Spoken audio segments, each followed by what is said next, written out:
Welcome to Jaisai TNPSC academy. நம்ம இன்னைக்கு இந்த வீடியோவில் என்ன பார்க்க போகிறோன்னா, ஜனவரி 10 மற்றும் 11ஆம் தேதிக்கான கரண்ட் அஃபேர்ஸ் தான் பார்க்க போகிறோம். வீடியோக்குள்ளே போகிறதுக்கு முன்னாடி நம்ம சேனலை நீங்கள் இப்போ தான் ஃபஸ்ட் டைம் பார்க்குறீங்க அப்படின்னா சப்ஸ்கிரைப் பண்ணிக்கோங்க.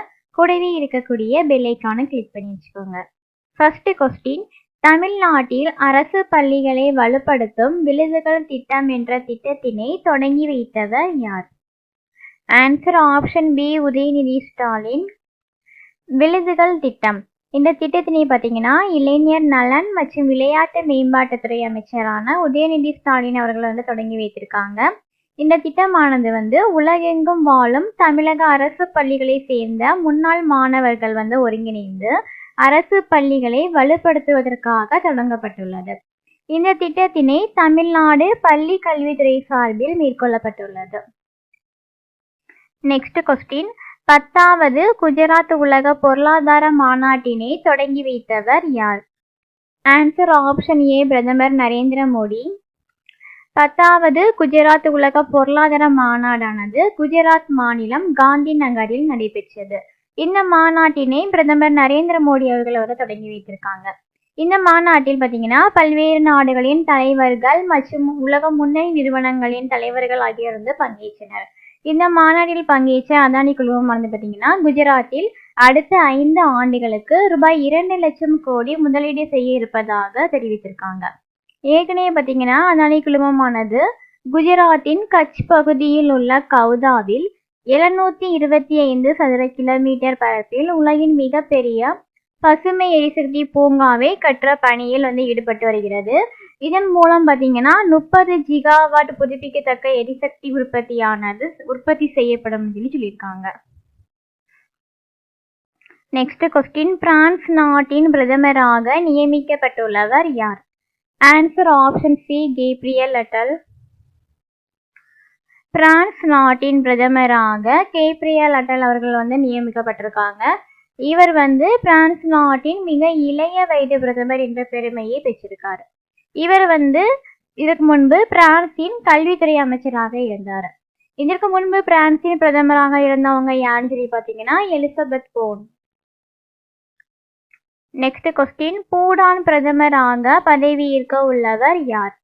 ஆன்சர் ஆப்ஷன் பி, ஷெரிங் டாக்பே. பூடானின் பார்த்தீங்கன்னா பூடானில் நடைபெற்ற பொது தேர்தலில் முன்னாள் பிரதமரான ஷெரிங் டாக்பே தலைமையிலான மக்கள் ஜனநாயக கட்சியானது வெற்றி பெற்றது. இந்த வெற்றியை தொடர்ந்து பூடானின் பிரதமராக மீண்டும் ஷெரிங் டாக்பே அவர்கள் நியமிக்கப்பட்டிருக்காரு. இவருடைய கட்சியான மக்கள் ஜனநாயக கட்சியானது பார்த்தீங்கன்னா நாடாளுமன்றத்தின் 47 இடங்களில் 30 இடங்களை பிடித்து வெற்றி பெற்றுள்ளது. இவர் ஏற்கனவே 2013ஆம் ஆண்டிலிருந்து 2018ஆம் ஆண்டு வரைக்கும் பூடானின் பிரதமராக இருந்திருக்கிறார். நெக்ஸ்ட் கொஸ்டின், தமிழக அரசின் புதிய தலைமை வழக்கறிஞராக நியமனம் செய்யப்பட்டுள்ளவர் யார்? Answer option B, P S. Raman. தமிழக அரசின் புதிய தலைமை வழக்கறிஞராக பி.எஸ். ராமன் அவர்கள் நியமிக்கப்பட்டிருக்காரு. இவர் 2006 முதல் 2011ஆம் ஆண்டு வரையிலான திமுக ஆட்சியின் போது அரசு தலைமை வழக்கறிஞராக பணியாற்றிருக்கிறாரு. இதற்கு முன்பு தலைமை வழக்கறிஞராக இருந்தவங்க யாருன்னா ஆர். சண்முக சுந்தரம். அவர் தற்போது ராஜினாமா பண்ணியிருக்காங்க. அதனை தொடர்ந்து பி.எஸ். ராமன் அவர்கள் புதிய தலைமை வழக்கறிஞராக நியமிக்கப்பட்டிருக்காரு. நெக்ஸ்ட் கொஸ்டின், இந்தோனேஷியாவில் நடைபெறும் ஆசிய ஒலிம்பிக் தகுதி சுற்று துப்பாக்கி சுடுதலில் 10 மீட்டர் ஏர் ரைஃபிள் கலப்பு அணிகள் பிரிவில் தங்கப்பதக்கம் வென்ற இணை எது? Answer option A, Rudrankksh bottle மெஹுலிஹோஸ்.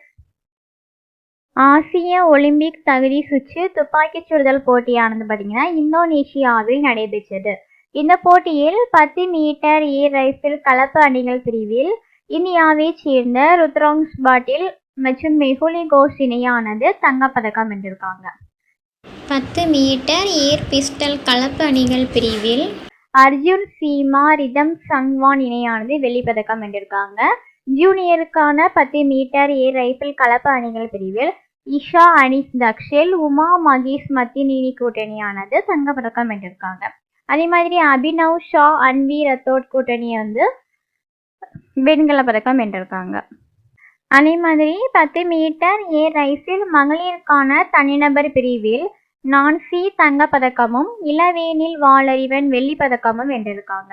10 metre air ரைஸில் மகளிருக்கான அணிகள் பிரிவில் நான்சி இளவேனில் வாளறிவன் மெஹுலி கோஸ் ஆகியோர் கூட்டணியானது தங்கப்பதக்கம் வென்றிருக்காங்க. 10 மீட்டர் ஏர் ரைஸில் ஆடவருக்கான தனிநபர் பிரிவில் ருத்ராங்ஷ் பாட்டீல் வெண்கல பதக்கமும் 10 மீட்டர் ஏர் ரைஸில் ஆடவர் அணிகள் பிரிவில் ருத்ராங்ஷ் பாட்டீல் அர்ஜுன் ஸ்ரீ கார்த்திக் சபரிராஜ் கூட்டணியானது வெண்கல பதக்கம் வென்றிருக்காங்க. நெக்ஸ்ட் கொஸ்டின், உலக ஹிந்தி தினம் எந்த நாளில் அனுசரிக்கப்படுகிறது? ஆன்சர் ஆப்ஷன் பி, ஜனவரி 10. நெக்ஸ்ட் கொஸ்டின், தேசிய மனித கடத்தலுக்கு எதிரான விழிப்புணர்வு தினம் எந்த நாளில் அனுசரிக்கப்படுகிறது? ஆன்சர் ஆப்ஷன் சி, ஜனவரி 11. அவ்வளோதான் ஃப்ரெண்ட்ஸ், ஜனவரி 10 மற்றும் 11ஆம் தேதிக்கான கரண்ட் அஃபேர்ஸ் பார்த்து முடிச்சாச்சு. இந்த வீடியோ உங்களுக்கு யூஸ்ஃபுல்லாக இருந்துச்சுன்னா அந்த வீடியோக்கு லைக் பண்ணிக்கோங்க, உங்கள் ஃப்ரெண்ட்ஸுக்கு ஷேர் பண்ணிக்கோங்க. இதே மாதிரி டெய்லி கரண்ட் அஃபேர்ஸ்க்காக மறக்காம நம்ம சேனலை சப்ஸ்கிரைப் பண்ணிடுங்க. தேங்க்யூ.